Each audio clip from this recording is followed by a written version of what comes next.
आज के समय में स्किन केयर को लेके सबसे बड़ा मिथ ये है, यदि स्किन पे कोई इंजरी हो गई या फिर कोई डिजीज हो गई तो ये अपने आप ठीक हो जाएगी। सेल्फ हीलिंग की अपन कोशिश करते हैं, वो नहीं होती है। इनो यूज कर लो, फेस पे पेस्ट तक लगा लेते हैं लोग, तो बाद में इतने सारे इम्पैक्ट हम लोग देखते हैं कि स्किन बर्न हो गई। मेरे पास ऐसी ऐसी बच्ची आती है जो कि 10 या 12 साल की, वो सनस्क्रीन लगाती हैं। सनस्क्रीन मेरे हिसाब से जो सनस्क्रीन लगाना चाहिए वो 25 साल की उम्र के बाद लगाना चाहिए। अननेसेसरी इतनी छोटी छोटी बच्चियां कॉजिक एसिड लगा रही हैं, हाइलुरोनिक लगा रही हैं, वो नहीं लगाना चाहिए। अपनी स्किन का एक एक्चुअली में एक पीएच होता है, तो पीएच से ऊपर यदि अपन जाएंगे तो ऑब्वियसली स्किन तो डैमेज होगी। नमस्कार, आप देख रहे हैं पॉडकास्ट विद SWM स्टोरी, जहां हम मिलते हैं ऐसी पर्सनालिटीज से जिन्होंने अपने काम, अपने व्यवहार और अपनी सोच से सवाई माधोपुर की पहचान को नई ऊंचाई दी है।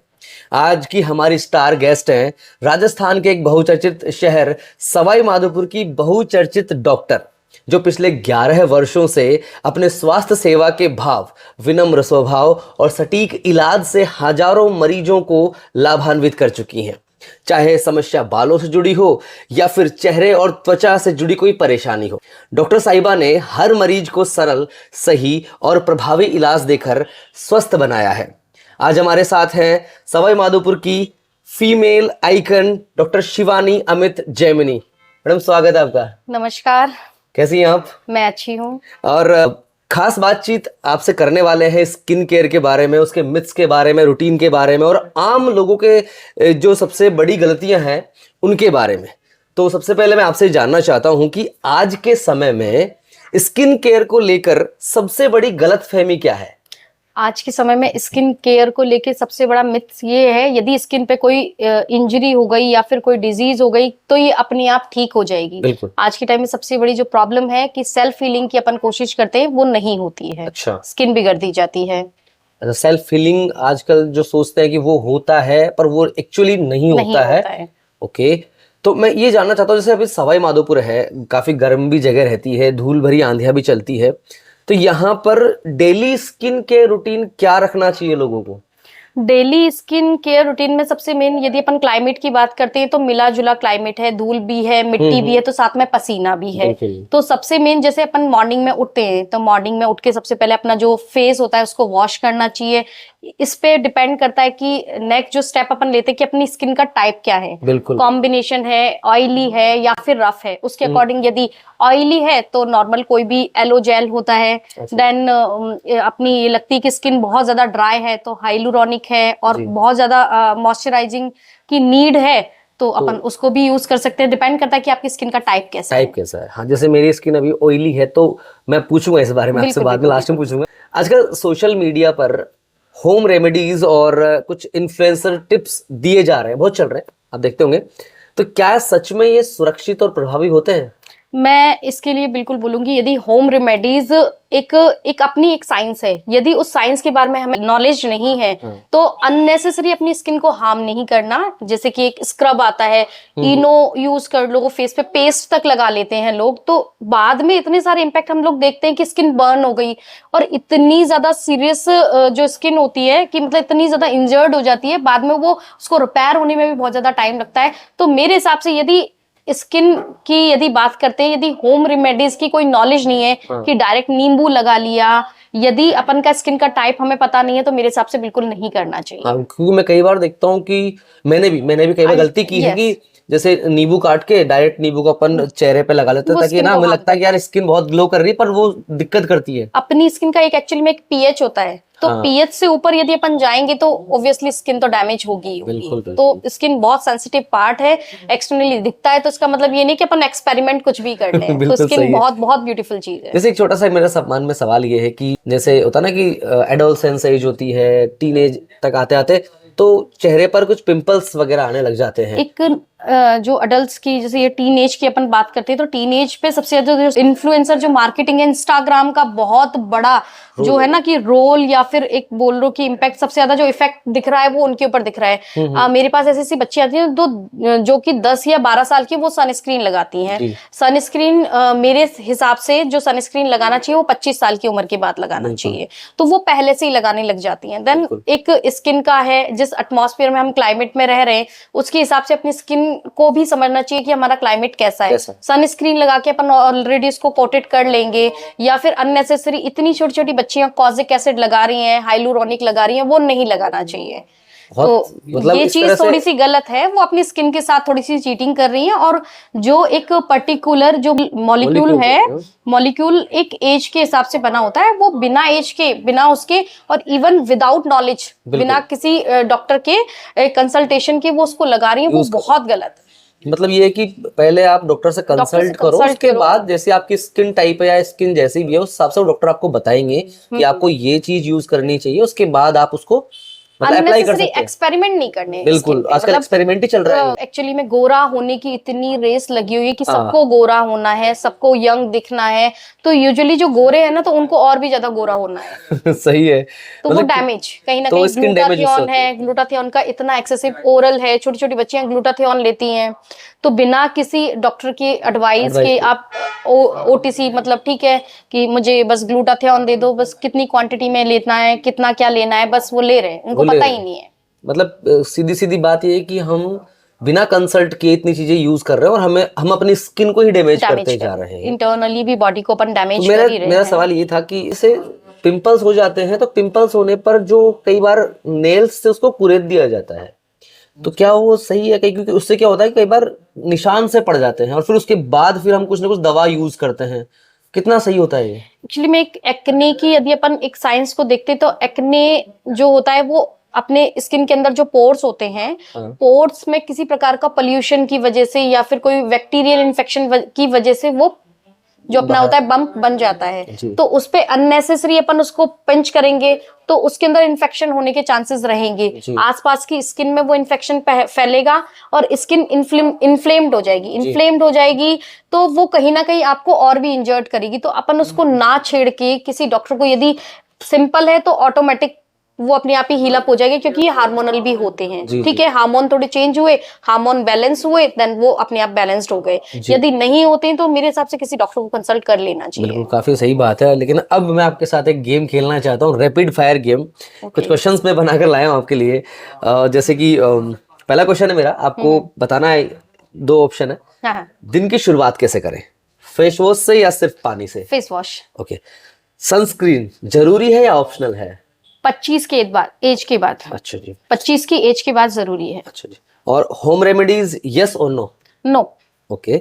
सबसे ज्यादा इग्नोर की जाने वाली स्किन प्रॉब्लम कौन सी है अकॉर्डिंग टू यू? कि स्किन अपने आप हील अप हो जाएगी। अच्छा, हाँ, शुरुआत में बताया था मुझे। अच्छा, दिन में कितनी बार फेस वॉश किया जाना चाहिए? सही है, मतलब 2 बार। 2 बार सही है। ओके। लास्ट क्वेश्चन है मेरा, ग्लोइंग स्किन के लिए एक शब्द में कुछ सलाह आपकी हो?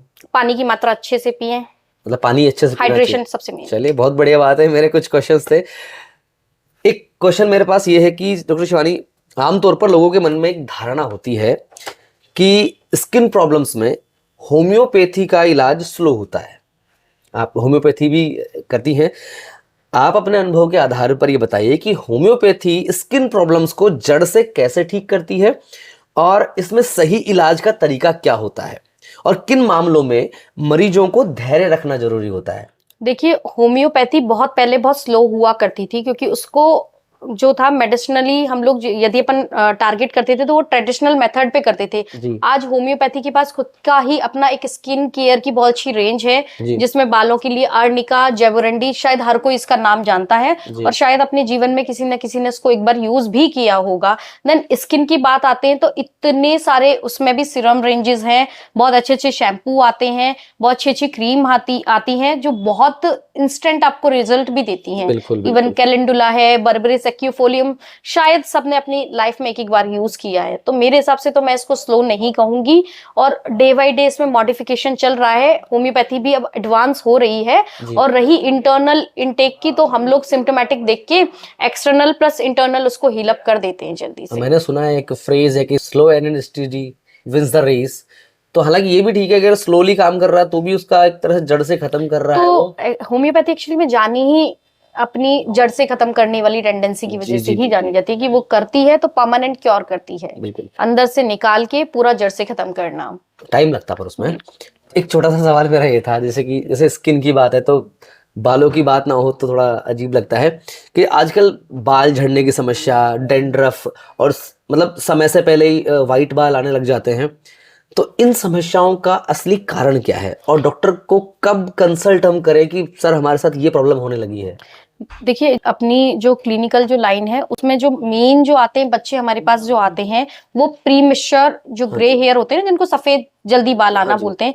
तो एक तो डिपेंड करता है अपनी जेनेटिक्स पे, सबसे मेन जो कॉज है वो जेनेटिक है। इन केस यदि जेनेटिक की तरफ जाते हैं तो यूजुअली जो हम देखते हैं कि पेरेंट्स को ऐसी कोई समस्या है नहीं, तो फिर सेकंड स्टेप पे हम लोग जाते हैं कि बच्चा कैसे प्रोडक्ट्स यूज कर रहा है, क्या वो कोई केमिकल प्रोसीजर वाला तो कोई यूज नहीं कर रहा, क्योंकि मोस्टली बच्चे रहते हैं बाहर, तो किसी सलून में जाके कोई भी बस ट्रीटमेंट करवा लिया कैराटीन के नाम पे, तो किस तरीके का उसने प्रोडक्ट यूज किया, किस सलून वाले ने उसको कौन सा प्रोडक्ट दे दिया, उसका क्या इम्पैक्ट उसके बालों पे रहा, क्या उसने शैम्पू यूज किया, कौन से उसने हेयर प्रोडक्ट यूज किए, जैसे सीरम्स हैं और जेल्स हैं, तो इनको यूज करने की वजह से भी बच्चों में जो अपने बाल हैं वो प्री मैच्योर ग्रेइश हो जाते हैं। सेकंड स्टेप आता है अपना कि पोषण, जो अपना न्यूट्रिशनल जो पार्ट होता है वो कितना रिच है और पुअर है। यदि पुअर है तो ऑब्वियसली वो जितना भी डैमेज इंटरनली होगा वो एक्सटर्नली शो तो होगा ही। तो जाहिर सी बात है कि बाल सफेद अपन को एक्सटर्नली दिखेंगे ही दिखेंगे। और रही डैंड्रफ का जो इशू आता है तो एक लिमिट पे हम इसको रिलेट करते हैं अपने पेट से। यदि पेट आपका खराब है तो आपको डैंड्रफ रहेगा। अब पेट क्यों खराब है? क्योंकि आपका खान पान खराब है, खान पान खराब है, आपकी दिनचर्या खराब है, तो जाहिर सी बात है कि वो डैंड्रफ। प्लस आपने जो प्रोडक्ट यूज किया, शैम्पू यूज किया, उसका पीएच लेवल क्या है, वो कितना हार्श है, उसका कितना उसके अंदर हर्बल कंटेंट है, कितना उसके अंदर केमिकल कंटेंट है, तो वो डिपेंड करता है कि आप कैसा प्रोडक्ट यूज कर रहे हैं। तो इसमें एक बात और थी कि डॉक्टर से कब मिले वो कि भाई एक डॉक्टर से अपन यदि करते हैं, यदि ये कंडीशन प्रोलॉन्ग चलती है, जैसे कि अपना डैंड्रफ है, सही नहीं हो रहा, वो आगे तक ऊपर तक आ गया, इवन डैंड्रफ की कंडीशन होती है कि वो साइड से फेस तक आने लग जाता है, इवन अपनी जो अपनी आईब्रोज होती है उनमें भी डैंड्रफ अपने को स्टार्ट हो जाता है। तो बस हमें वेट करना चाहिए 1 या 2 महीने या 3 महीने, अपने गट को चेक करना चाहिए कि हमारा गट कैसा है। यदि ठीक नहीं है, अपने को लग रहा है कि नहीं कहीं कुछ ना कुछ डिस्टर्ब चल रहा है, तो दिमाग ना लगा के चुपचाप से किसी डॉक्टर से कंसल्ट कर लेना चाहिए। चाहे वो हेयर अपने जो सफेद बाल होने का सीन हो, क्योंकि बाल का सफेद होना भी कहीं ना कहीं आपके न्यूट्रिशनल पार्ट को वो करता है, डिनोट करता है। तो एक जो भी अपने को लग रहा है किसी पोषण तत्व की कमी है तो डॉक्टर के पास जाओ, डॉक्टर उसका सप्लीमेंट आपको लिख देगा, नहीं तो आपको एक डाइट सजेस्ट कर देगा। जी मैम बिल्कुल। और काफी चीजें हैं कि पेट भी ठीक रखिए और डॉक्टर से कंसल्ट भी कीजिए, और जो फालतू के जो केमिकल्स हम यूज करते हैं वो बिल्कुल ना तो स्किन के लिए ना हेयर्स के लिए यूज किए जाएं। आखिर में एक सवाल मैं आपसे पूछना चाहता हूँ जो दर्शक देख रहे हैं उनके लिए, एक ऐसा गोल्डन स्किन केयर टिप जो आप देना चाहेंगे जो हर उम्र के लिए जरूरी हो। ठीक है, गोल्डन टिप मेरा सबसे पहले ये कि मॉर्निंग में आप उठें, एक अच्छा सा हर्बल फेस वॉश यूज करें जो आपकी स्किन के किसी भी टाइप पे सूट हो जाए। देन एक मौसम को देखते हुए यदि गर्मी ज्यादा है तो एलोवेरा या गुलाब जल, और यदि सर्दी है तो एक अच्छा सा मॉइस्चराइजर। देन फिर नाइट में अपना एक स्किन केयर कोई भी अच्छा सीरम, जैसे विटामिन सी है, और आई थिंक विटामिन सी सबसे अच्छा है, हर स्किन को सूट भी होता है और हर एज ग्रुप को भी सूट करता है। तो आई थिंक विटामिन सी रात को लगा के फेस वॉश के बाद अपन को ये करना चाहिए, और अच्छा पानी, अच्छे फ्रूट्स और अच्छी डाइट। बिल्कुल। विटामिन सी से मुझे याद आया आंवले। हाँ, आंवले का अपना अचार है, आंवला कैंडी है, मुरब्बा है। यदि अभी जैसे कि सर्दियां चल रही हैं तो इसमें तो जूस तो सबसे बेस्ट है। बिल्कुल बिल्कुल, आंवले का जूस बिल्कुल। इवन इसका एक सबसे अच्छा फॉर्मूला ये है कि त्रिफला, सबसे बेस्ट रात को त्रिफला, आपका गट भी ओके रहेगा, आपके बाल भी अच्छे हैं, आपकी स्किन भी अच्छी है। बहुत बढ़िया मैम, इतनी चीजें हैं स्किन केयर से जुड़ी, बहुत सी चीजें, बहुत से मिथ्स हैं कि हम सोचते हैं कि ऐसा करना चाहिए उससे हमारा सब कुछ ठीक हो जाएगा, बट ऐसा नहीं है। ये बातें डॉक्टर शिवानी ने हमें बताई, काफी सारे मिथ्स हमें तोड़े, ये चीजें सही नहीं है, बहुत सिंपल लैंग्वेज में, बहुत सरल भाषा में आपने समझा दिया है हमें। तो यकीनन हमारी ऑडियंस को ये बातें पसंद आई होंगी। पॉडकास्ट विद SWM स्टोरी की ओर से आपको बहुत बहुत धन्यवाद डॉक्टर शिवानी। Thank you. और जो आपने चीजें बताई उसके लिए। दोस्तों, अगर आपको ये बातें पसंद आई तो वीडियो को लाइक करें, शेयर करें और चैनल को सब्सक्राइब करें, और फिर मिलते हैं अगले एपिसोड में एक और नई SWM स्टोरी के साथ। धन्यवाद।